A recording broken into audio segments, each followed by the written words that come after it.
Praise the Lord. Good morning, good afternoon, good evening, and good night. We want to welcome you today into our program today, Minds of Truth, that the courtesy of Pacific Wave TV here in America, Seattle. We want to welcome you once again in the name that is above every other name, the name that I love to hear, the name that I love to walk up aloud with, the name that I like mentioning and advocating for and fighting for, the name of the crucified Christ. Blessed be the name of the living God. We want to welcome you into our today's program. My name's Rev.Mercy Macharia. I'm born again this morning by the grace of God. And I would request that we pray so that we can tune into our program today. And we thank God for giving us another opportunity to be in His mighty presence. Tunakuabudu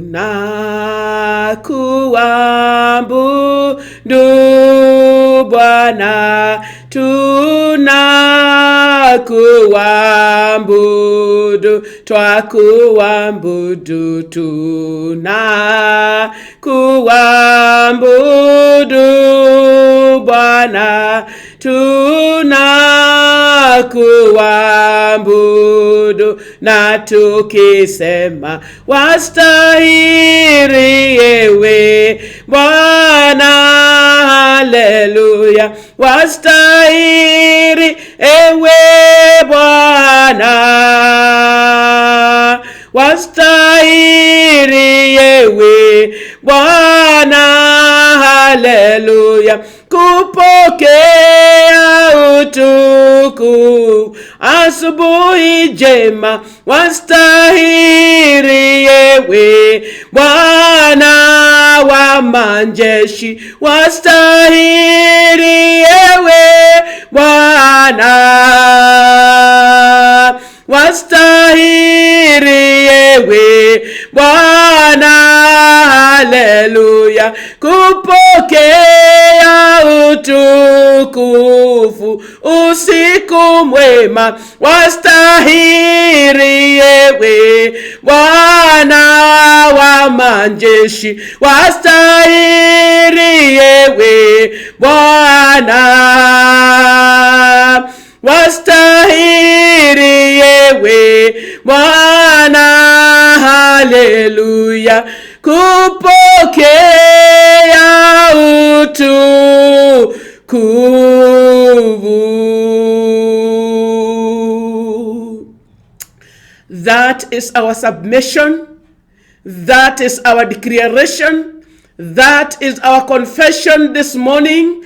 Mighty and everlasting Father, that you deserve all honor, you deserve all glory, you deserve all adoration this mighty morning that you have given unto us.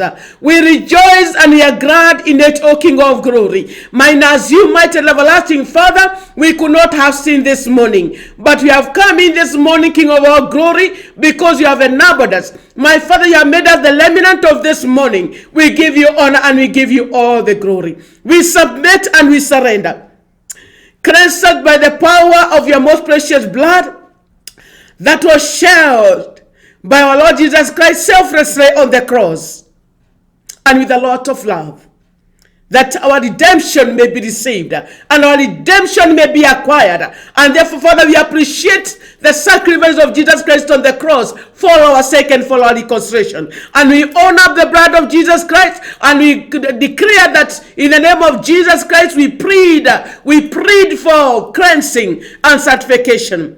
Holy Spirit of God, as I move forward to share your word, which is God Himself, my Creator and our Creator, I pray that you may take preeminence, that any utterance I'm going to make is not mine but yours, that God, you may be glorified. My Father, I pray that I handle this topic of forgiveness. Holy Spirit of God, you may come and speak what the Holy Trinity of God desireth. That is our humble prayer of faith and thanksgiving through Christ our Lord. Amen, amen, amen. Praise the Lord, brethren. God bless you for joining us, and we thank God for this morning that He has given unto us. We rejoice and we are glad in it. And we pray that the Lord is going to use me. Excuse me. It's quite cold here. Quite cold. You have to pardon me for that. It's really cold here in Seattle, but we thank God because even the coldness itself, it glorifies King of Glory. Brethren, I want to welcome you. My name is Rev.Mercy Macharia. By the grace of God, I'm born again this morning by the grace of God. And I'll be sharing the word of God this morning, born again. I am here on courtesy of Pacific Wave TV.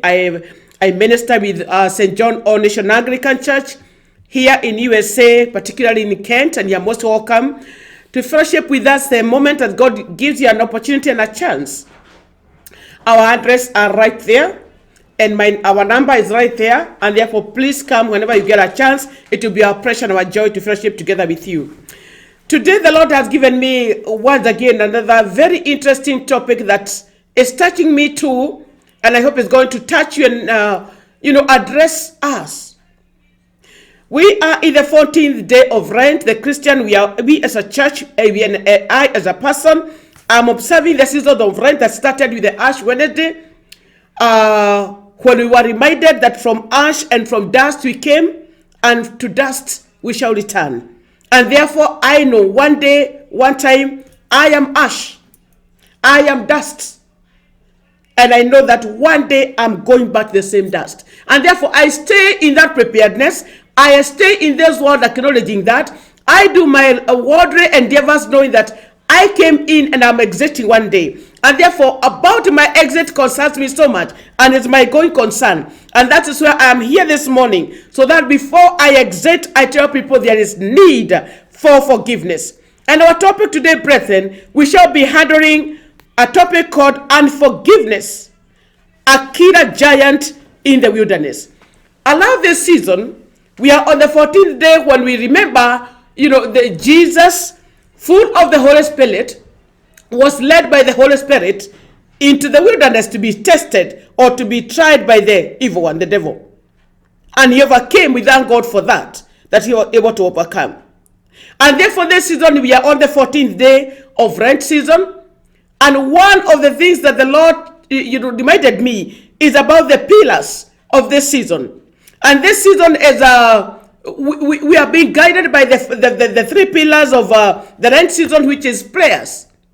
Prayers is a time of reflection, repentance, and reconsidering your relationship with God, your creator, my creator. Sitting back and pausing and asking myself a question: so far, so what? So far, so what? I was created for what?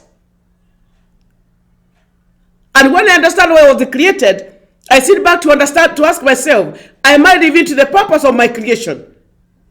Because the creator who created me, made me to come to this universe, he is coming back for his soul. Yes? Will I have accomplished the purpose? And therefore we are taking our time for prayers, time of reflection, time of repentance, time of forgiving people, and times of waking our ways straight with the Lord. A time of fasting. So that when we abstain, we do fasting through abstaining from what we love most. We have time to focus on God. We have got energy. We have got solemn time to focus on God, as opposed to being carried and soaking into what we love doing most. And of course, the last pillar is almsgiving, whereby we reach out people for Christ. You reach out to the needy. Create your time. Let people know about the love of Christ. Extend to them your time, your resources. If you're able to give gifts in kind, reach out for those people. Let the season not pass you before you have shown compassion to humanity. Allow me to go back and therefore, drawing from the word of prayer and repentance and reflection, the Lord gave us a topic on forgiveness. And today I'll be reading these scriptures that we can now thereafter go looking into forgiveness. And so that we can be able, unforgiveness is one of the killer giants in the wilderness. Remember, we are crisscrossing through this life as a wilderness of some kind. Sometimes with a lot of emptiness, sometimes with a lot of challenges. And one singer sang, this is a song that used to sing many years when I was in the secondary school. Todudura gatanyoni rivero-ine, shikaro shiayo shiamwe nado shiayo, dekahi dekenagya goro yayo, dekahi dekenagya goro yayo. I live like a bird that is in the wilderness, that makes its net today, and the wild animals come running through and chasing each other as the one trying to make a prey of the other, and it destroys the nest. And therefore, brethren, we are in the wilderness. Just like the Lord Jesus Christ was in the wilderness, whereby he was tried. And we have got so many giants, my sister, my brother, that are ready to pull you and I down, especially the people who love Christ. Today, I'll be tackling one of the giants, and I'm calling it a killer giant that had brought the mighty, the big and the mighty, men and women of God. And if we are not conscious, it might make us the trumpet to be blown when we are still in that status. And it will be a very, very awkward status. Doesn't matter how much I preach, doesn't matter how much I speak in tongues, it doesn't matter how much I do what, it doesn't matter how much I do my tithing, it doesn't matter how much I do my thanksgiving, it doesn't matter how much I do my first fruit, it doesn't matter how much I go for God. But this killer giant has caught the people of God, complexed them, until now, working and you doing this for God becomes like just a routine that doesn't have any meaning. That doesn't have any meaning. And this is unforgiveness. I know I'm speaking to somebody as much as I'm speaking to myself. And unforgiveness, before I go to try to cite out situations that we get into, that you say, oh no, oh dikalekera, come what me, oh dikalekera. And I know that my listeners today and who be listening here after, go to the modo, not even one single person who doesn't have somebody who has ever hit you below the belt, completely below the belt, and you say, this one I don't think, I just need to start, I just nataka tunema. What is forgiveness? Forgiveness, because the word unforgiveness is drawn from the word forgiveness. Forgiveness means extending love and kindness even when it is undeserved. To trust God to avenge our situation instead of ourselves. I want to repeat that.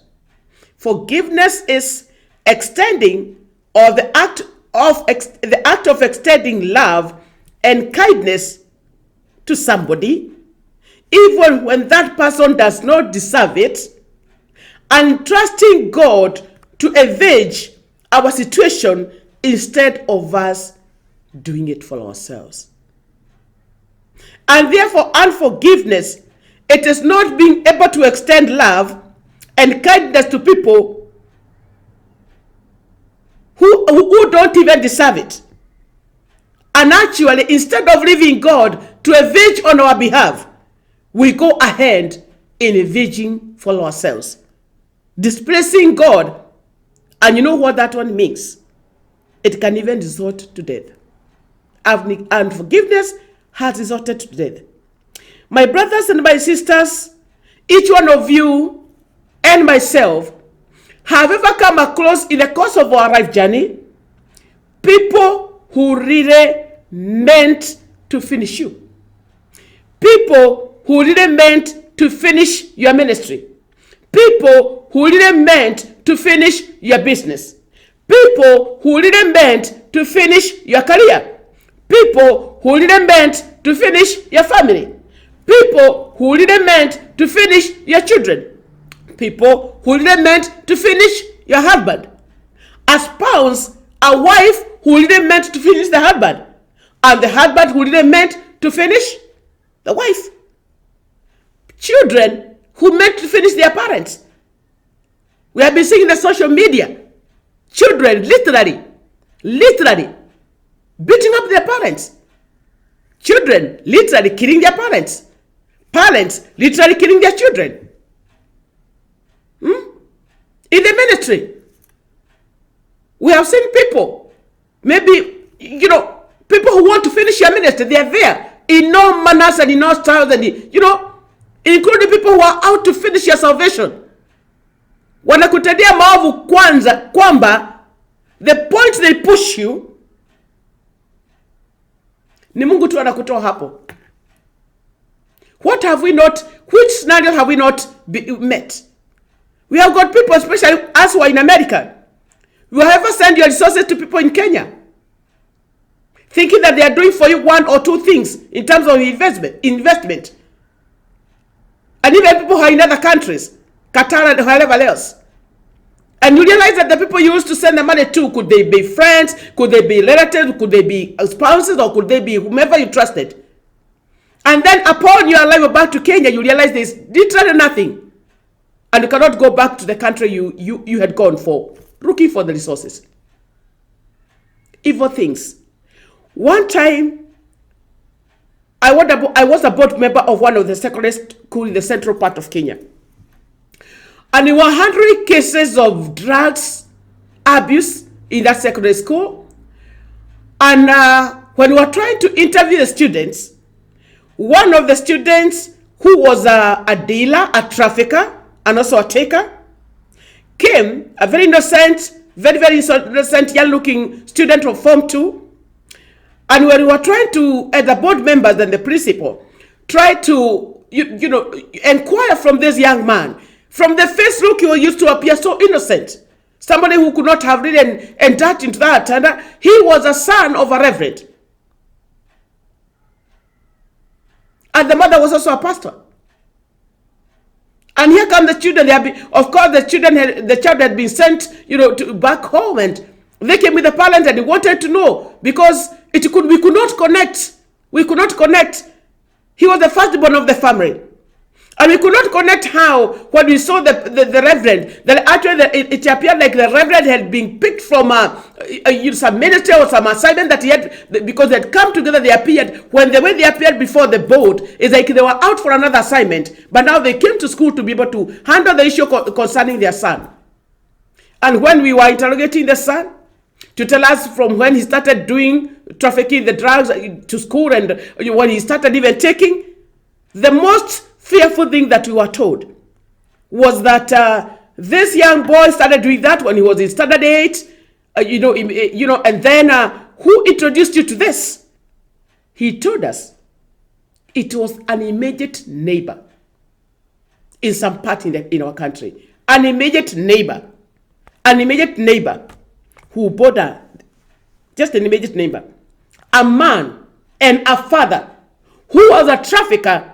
And he wanted to look for market for his stuff. And therefore, he lured this young man, just a 14, 15 young man, so that he can use him as one of the persons to traffic into the school. And then he gets a commission for that.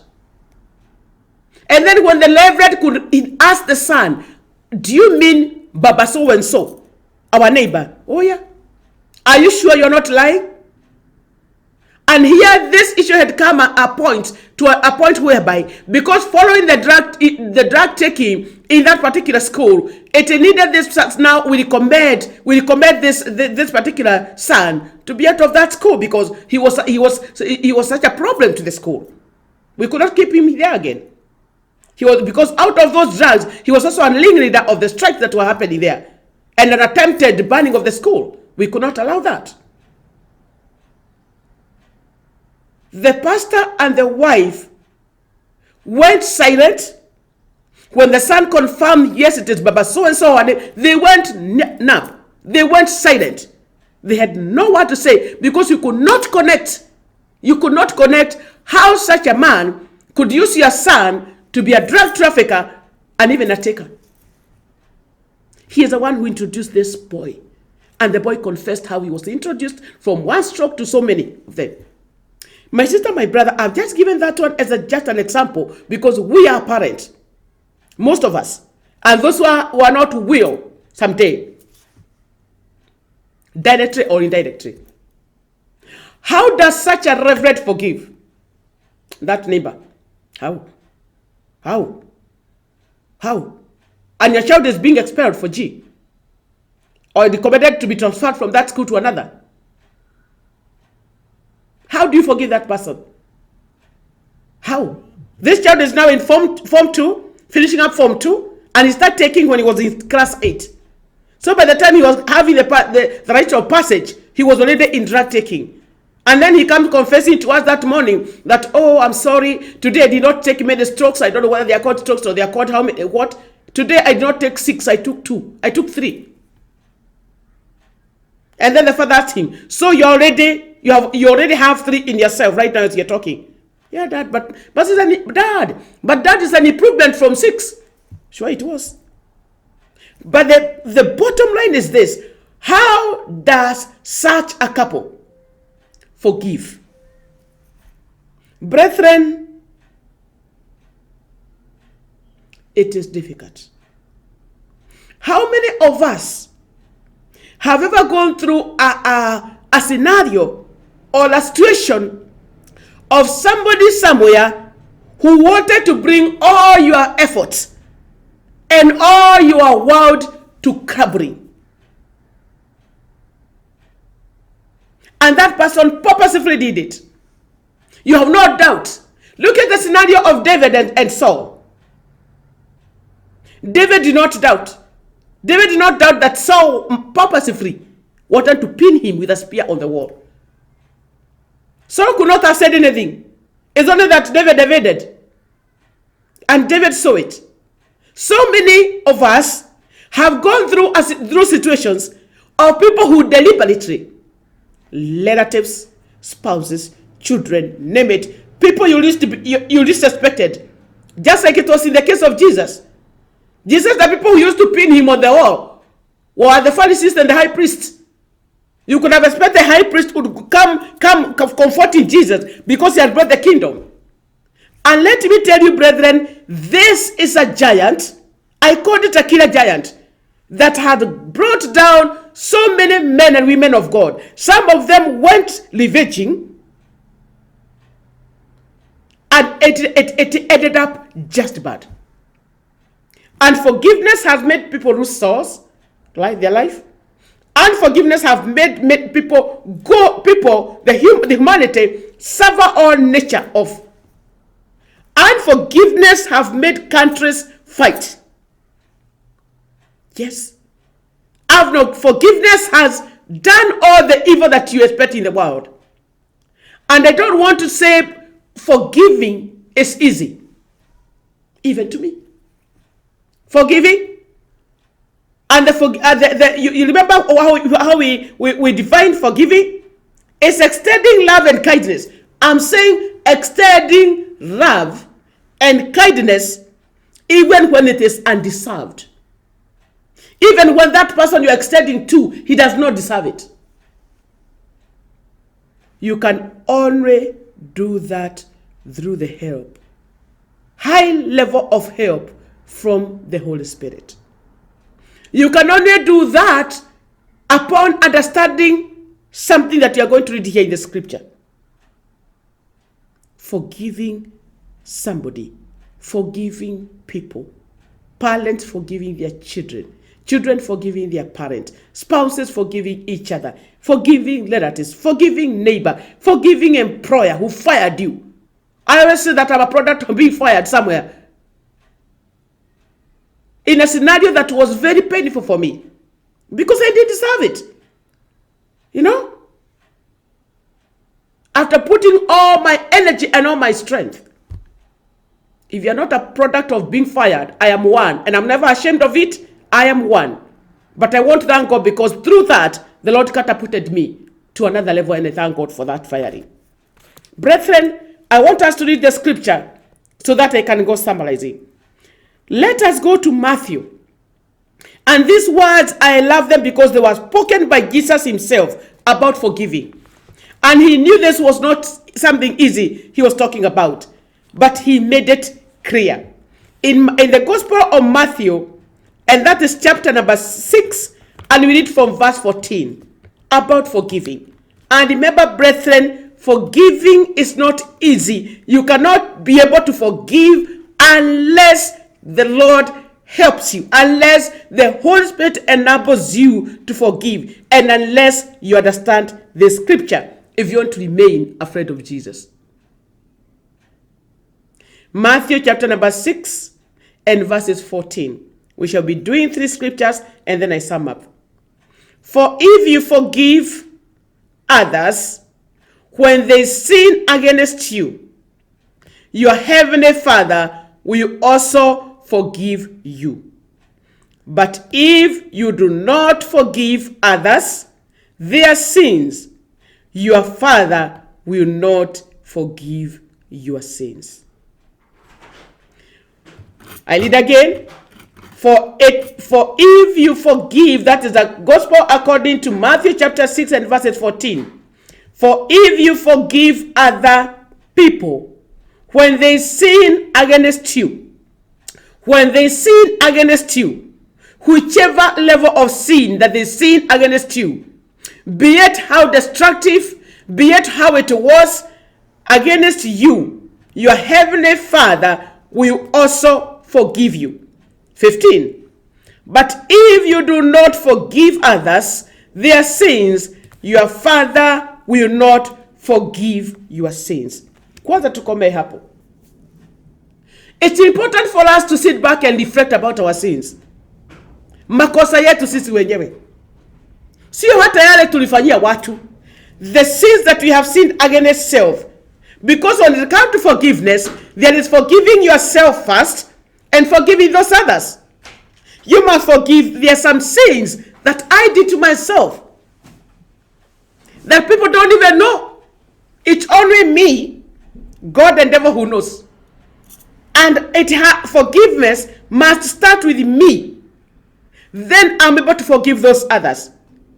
And sometimes people have been pulled down by this. They have been killed by the things that you did and you did and you did and you did, and all of them overcome you and overshadow you, and you say, no, I am nothing. I don't deserve, me, I'm nothing. But you have got a very good example of the servant of God called David. David sinned. David calculated how Uriah would be killed. And when he became conscious of his sins, murder, I'm talking about calculating about murder. I don't know whether that is manslaughter or murder myself, legally. But my sister, my brother, when he came to realize what he had done, he chose to go and repent. One, to forgive himself, and to plead for God to forgive him. My sister, my brother, it's important for you to take your time and recount and remember the many things that you have done that people don't know. And you start a process of forgiving yourself for that. And then you sit back and remember the many things that people have done unto you.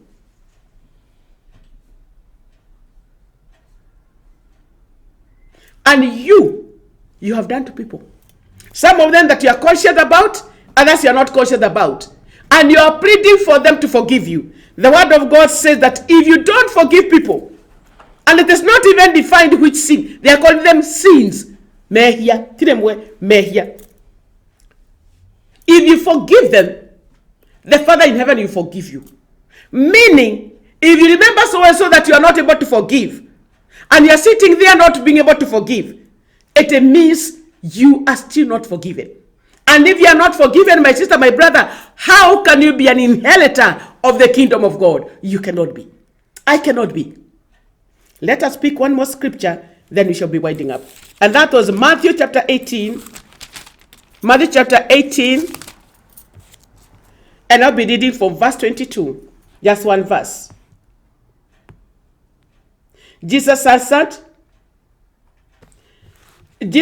answering to the disciples when they asked him, Master, how many times am I supposed to forgive? How many times am I supposed to forgive? And this is Jesus was responding to them. It is in red numbering. I tell you not 7 times, because they wanted to hear 7 times. Jesus told them, I'm saying not 7 times. I'm reading from New International Version. Not 7 times, comma, but 77 times. 77 times. 77 times. And when we talk about 77 times, you are supposed to forgive as many times as you can be able to forgive, brethren. And therefore, brethren, as I wind up today, how many people do you feel like you cannot forgive today? Wamekukosea, walikukosea, walikawakali kukuua na kukumaliza, and you sit back and you say, God, even this one, oh no, even this one. When you stay with unforgiveness inside you, it will continue to kill you and to kill you and to kill you and to kill you and to suppress you and to suppress you and to suppress you, and actually not only suppressing you, but it will continue to displace you in the presence of God. Come out and offend you, so and so offend you, and so offend you, and so offend you at work, in the church, among the relatives, and what have you, and therefore, so many people continue to distance you. One person sinned against you, did not forgive. Another one came and passed himself, and another one, and another one, and another one, and another one. This is God, this is you. And therefore, all this unforgiveness in between here continue to pile. Let me sum up by saying this, brethren. In Ephesians 4:32, and Ephesians 4:32, the word of God says this.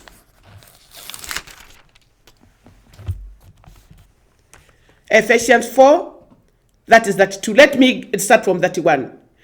Get rid of all bitterness, rage, anger, brewing, and slander, along with every form of malice. Be kind and compassionate to one another, forgiving each other, just as Christ God forgave you. Follow God's example, therefore. Follow God's example, therefore. Brethren, I don't want to take my time explaining about anger. I don't want to explain about bitterness. I don't want to explain about rage, anger brewing, slander, malice, and all these things. But I want to focus on just like following the example of our Lord Jesus Christ. Following the example of our Lord Jesus Christ. Following the example of our Lord Jesus Christ. Before I pray, brethren, it's important for you to understand that between you and forgiveness, there is what we call the sign of equals. Equals to. If you forgive men and humanity 10%, equivalently God forgives you 10%. And you can imagine now it's allowed 10 or 11 here. I woke up in the morning. How many things have I done unconsciously, some consciously and unconsciously, that have offended the Holy Spirit, that have grieved the Holy Spirit? How many? How many do we do in the course of a whole day, in the course of 24 hours in a day? How many? Some of them, so many of them unconsciously. And therefore, my sister, my brother, I pray that I wind up this program. God will give you the grace to forgive. Forgive yote. Forgive like a fool. Even that one, forgive. Forgiveness is not for the benefit of the person that you are forgiving. Because as Jesus Christ forgave all his offenders on the cross, none of them, the theologians come and tell me, where did any one of them, apart from the servant who said, apart from the sinner, the guy who was on the cross also, who said to the other one, why are you accusing him? And us, we are here on the cross because of our own sins. Yeah? And Jesus Christ forgive him. Not anywhere, theologically speaking, have we seen that the guys who put for him the heart of thorns, yeah, the ones who pierced his ribs, the ones who crucified him, put that 9-inch nail and stripped him naked and shared his clothes. None of them, the ones who mocked him, spitted on him, made him, whipped him. Where did they come in the Bible to confess? Yet Jesus Christ said, Father, forgive them, for they know not what they are doing. The word of God says the Ephesians, emulating and copying Christ, who forgives. Brethren, if you don't forgive, this giant cord for unforgiveness will continue stabbing you and stabbing you and stabbing you and pulling you down, and the Lord will come for you and meet you not forgiving, and therefore you will not have been forgiven, and your praise is down there. May the Lord help us. May the Lord give us the grace to forgive. Yes, hata huyo msamehe. Yes, hata huyo msamehe. Hata huyo msamehe. Father, we thank you and we bless you for speaking to us this morning. That you are a perfect example. And you're telling us to copy you. Because on the cross you said, all these people, the ones who put their spear on my ribs, the ones who shared my cross, the ones who spitted on me, the ones who gave me vinegar, the ones who nailed me, the ones who told me, "O King of Jews, save yourself now." On the cross he said, Father, forgive them, for they know not what they are doing. Father, we pray that with those powerful words on the cross, you may give us the strength and the power to forgive those people who did all this evil to us. And whatever they did to us have pushed us to a very dark corner, have pushed our families to a very dark corner, have pushed our families to a very dark corner. Even some of them eliminated them who we loved. We pray that this morning you give us the grace to say, Father, I want to copy you. Because when I forgive, you're able to forgive me too, Lord. We pray that God may give us the grace to forgive. And especially during this Lent season, because this one you reconcile us better with you. In the name of the Father, the Son, and the Holy Spirit. Amen, amen, amen. Brethren, forgive unconditionally.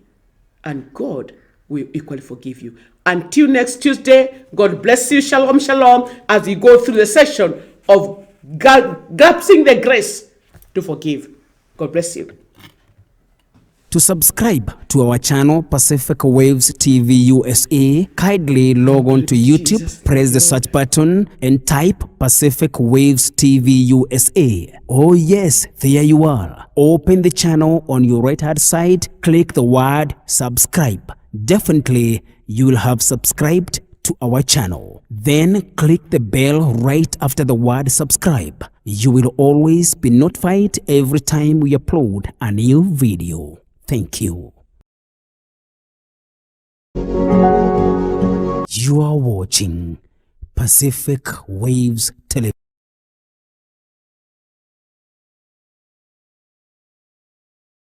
Television USA, a place of nourishment.